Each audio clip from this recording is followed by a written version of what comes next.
అమ్మాయి ప్రేమ పార్ట్ 2. సరియు గార్డెన్లో నుంచొని ఆలోచిస్తుంది తన పాత జ్ఞాపకాలను తలుచుకుంటూ. రిషి వచ్చినా గమనించలేనంత. రిషి సరియు మూడ్ డైవర్ట్ చేయడానికి, హలో లిటిల్ ప్రిన్సెస్, ఏంటి అంతగా ఆలోచిస్తున్నారు? పదండి వంట చేద్దాం, అసలే నా పొట్లో ఎలిఫెంట్స్ పరిగెడుతున్నాయి. సరియు అదేంటి, ఆడ ఎలిఫెంట్లో ఉండాలిగా, అంటే నువ్వు. రిషి అంటే నువ్వు అనేది అని సరియు వైపు తిరిగేసరికి సరియు బాయ్ అని పరిగెత్తుతుంది లోపలికి. బాయ్.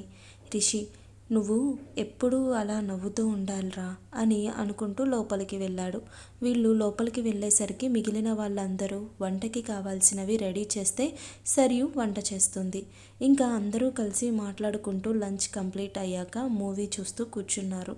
సరియు అన్నయ్యలు సాయంత్రం ఫౌండేషన్కి వెళ్ళాం, అటు నుంచి మూవీకి వెళ్ళి డిన్నర్ చేసి ఇంటికి వద్దాం. వాట్ అన్నయ్యలు సే అలా అందరూ రెడీ అయ్యి ఫౌండేషన్కి వెళ్ళి కొంచెం సేపు టైం స్పెండ్ చేసి మూవీ చూసి డిన్నర్ చేసి ఇంటికి వచ్చి ఫ్రెష్ అవ్వటానికి వెళ్ళారు. మళ్ళీ అందరూ టెర్రస్ పైకి వెళ్ళి అక్కడ పరుపులతో బెడ్ సెట్ చేసుకొని ఆ చందమామని చూస్తూ కబుర్లు చెప్పుకున్నారు. ప్రతి పౌర్ణమికి అలా టెర్రస్ పైన పడుకోవడం వాళ్లకు చిన్నపాటి నుండి అలవాటు.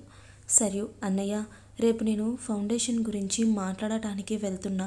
విరాట్ ఓకేరా, నేను రావాలా? సరియు వద్దన్నయ్య, I can manage. Virat okay. అలా అభి రే కిరణ్ ఏంటోరా, నాకు ఇక్కడికి వచ్చిన దగ్గర నుండి గుండె ఓ తెగ కొట్టేసుకుంటుంది.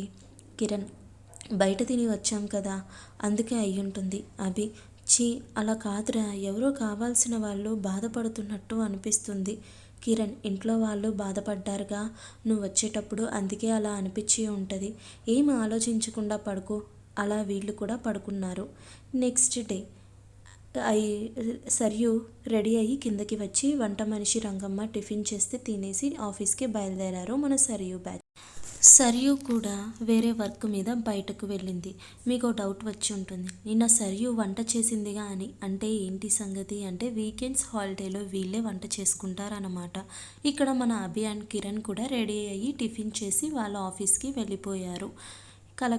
రెడీ అయ్యి ఆఫీస్కి వెళ్ళారు. Collector office. అభి ఆఫీస్కి ఎంటర్ అవుతుంటే అందరూ అలా చూస్తూ ఉండిపోయారు. మరి మన బాబు హిందీ సీరియల్ హీరో లాగా క్యూట్ అండ్ హాట్గా ఉంటాడు. అందరూ విషెస్ చెప్తుంటే తన విష్ చేసి వచ్చి తన చైర్లో కూర్చొని తన వర్క్ చూసుకుంటున్నాడు. Kiran excuse me sir. Abhi రే చేసింది చాలే కానీ రా. కిరణ్ రే ఇది ఆఫీస్, ఇక్కడ ఇలానే ఉండాలి. అభి ఇంకా కోప్పడతాడు. కిరణ్ రే ఏమైంది అలా ఉన్నావు? అభి రే మళ్ళీ నా హార్ట్ నిన్నట్లానే కొట్టుకుంటుంది. కిరణ్ అబ్బా మళ్ళీ మొదలు పెట్టావా? అభి నిజం రా.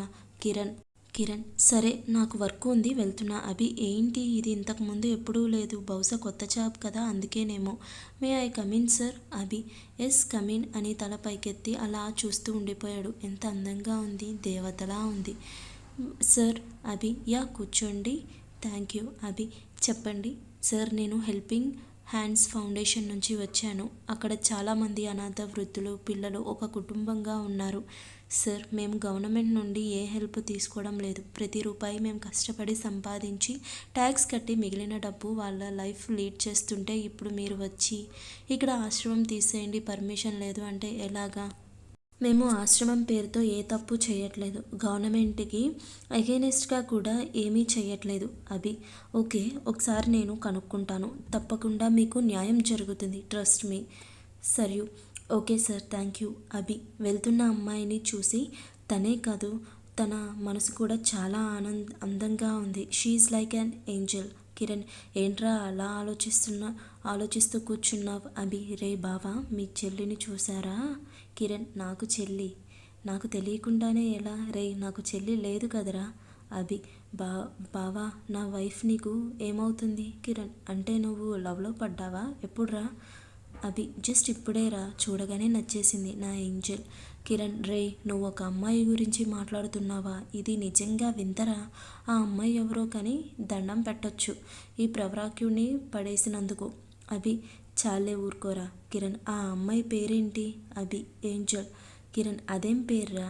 అభి నేను నా డార్లింగ్కి పెట్టుకున్న పేరు ఏంజల్. కిరణ్ ఆ అమ్మాయి పేరు కూడా తెలీదు, మళ్ళీ కనిపిస్తుందో కూడా తెలీదు. అభి నాకు నమ్మకం ఉంది. She is mine, my angel అంతే. కిరణ్ సరే ముందు ఈ ఫైల్ చెక్ చేయాలా. సాయంత్రం దాకా కష్టపడి ఇంటి దారి పట్టారు మన Abhi Kiran. Sarayu Morning Foundation work చూసుకొని తర్వాత ఆఫీస్కి వెళ్ళి తన వర్క్ చేసుకుంటుంది. రిషి సరియు బయటికి రా వెళ్దాం. రా పని ఉంది. సరియు ఎందుకురా, నాకు వర్క్ ఉంది, నువ్వు వెళ్ళు. రిషి నా లిటిల్ ప్రిన్సెస్ కదా, రామా ప్లీజ్. సరియు రిషిని చూసి ఏదో ఇంపార్టెంట్ అనుకొని బయలుదేరింది. మన హీరోయిన్ అందరూ విషయం గాడ్ ఏదైనా సరే ముందు సరియుతోనే షేర్ చేసుకుంటూ ఉంటారు, తనతోనే పంచుకుంటారు, బాధైనా సంతోషమైనా. అలా రిషి సరియు ఒక కాఫీ షాప్కి వెళ్ళి మాట్లాడుకుంటున్నారు. సరియు కాఫీ సిప్ చేస్తూ ఏంట్రా విషయం. రిషి అది అది రిషి సరియు ఎవరినైనా లవ్ చేస్తున్నావా. రిషి చిచ్చి. సరియు అదేంట్రా అలా అనేసి. రిషి మరి. సరియు రే చెప్తావా వెళ్ళిపోనా. Rishi okay okay. నన్ను ఒక అమ్మాయి సరియు లవ్ చేస్తుందా. ఎవరా అమ్మాయి, నాకు చూపించవా. రిషి ఒసే నీ ఆత్రం ఆపితే చెప్తా. సరియు చెప్పి చావు. రిషి నన్ను ఒక అమ్మాయి హరాస్ చేస్తుంది. సరియు నవ్వుతుంది. రిషి నవ్వకు చంపేస్తా. సరియు ఓకే ఓకే ఎవరా అమ్మాయి. రిషి తెలిస్తే దాన్ని చంపేసేవాణ్ణి, నీకెందుకు చెప్తా. సరియు ఏం చేసింది. రిషి ఫోన్లో టార్చర్ పెడుతుంది. సరియు ఆ నెంబర్ బ్లాక్ చేయి.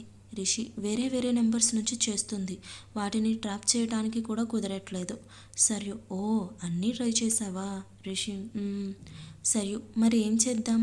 నేను చెప్తా అని ఎవరిదో గొంతు వినిపించిన వైపు చూశారు మన Sarayu and Rishi. Kiran Abhi office నుండి ఇంటికి వెళ్ళే దారిలో వాళ్ళ కార్ ట్రబుల్ వచ్చి ఆగిపోయింది. అభి అబ్బా ఏంట్రా ఇది ఇలా ఆగిపోయింది. కిరణ్ నేను ఆగిపోమని చెప్పారా, లేకపోతే నాకెలా తెలుస్తుంది. అభి చాలులే నేను ఎటకారం, ఇది అసలే ఊరు అవతల ఉండే ఏరియా ప్రశాంతంగా ఉంటుందని ఇలా ఇంత దూరంలో ఇల్లు తీసుకుంటే పట్టించుకోవడానికి ఒక్కరు కూడా కనపడరు. ఎన్ని ప్రాబ్లమ్స్ అని ఎవరిదో గొంతు విని అటువైపు చూస్తారు.